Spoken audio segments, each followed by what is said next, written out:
15h, midi, intégral placement. 100% placement, 100% BFM Business. Et on rejoint à présent les analystes de Morningstar, Arthur Menché. Bonjour Arthur.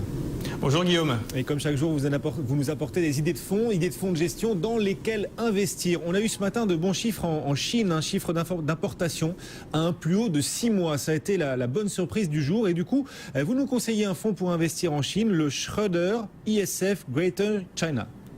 Oui, c'est un fonds d'action Grande Chine, c'est-à-dire qu'il permet d'investir dans les sociétés de la Chine continentale, mais aussi celles de Hong Kong et de Taïwan.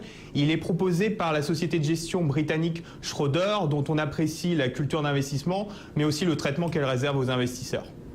Qu'est-ce que vous pouvez nous dire justement sur l'équipe qui gère ce fonds ? Eh bien, il y a eu un changement récemment dans l'équipe puisque Schroder a annoncé le départ de la gérante backup du fonds en août 2013 et qui était impliquée depuis 2002.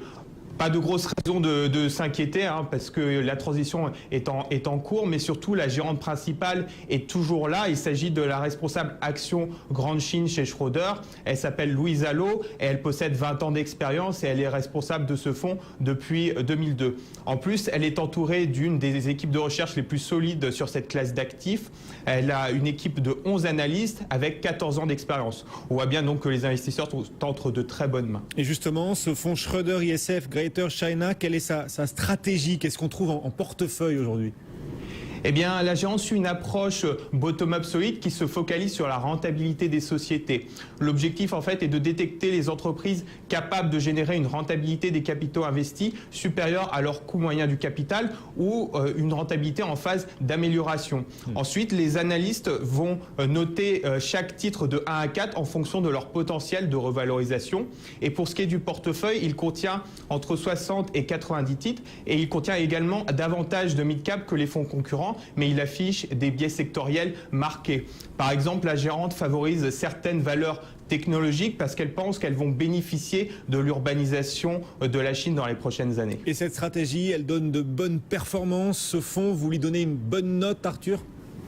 Bien, écoutez, si on regarde la performance de long terme, le fonds fait du bon travail puisqu'il parvient à battre 77% de ses concurrents sur 10 ans à fin janvier 2014 et ce avec un niveau de volatilité comparable.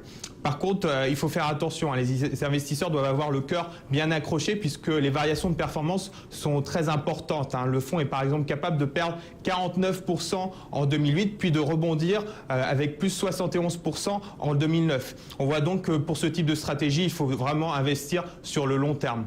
Au final, pour les investisseurs qui veulent s'exposer au marché d'actions chinois, ce fonds est vraiment une offre tout à fait solide.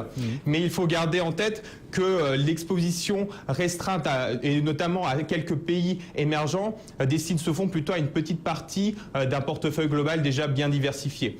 Vous avez compris, on apprécie ce fonds Schroder ISF Greater China et il obtient la note bronze des analystes Morningstar. Ouais, bonne note pour ce fonds donc exposé à la Chine, note bronze. Merci Arthur Menché depuis Morningstar. Chaque jour, on vous apporte des idées de fonds de gestion dans lesquels investir.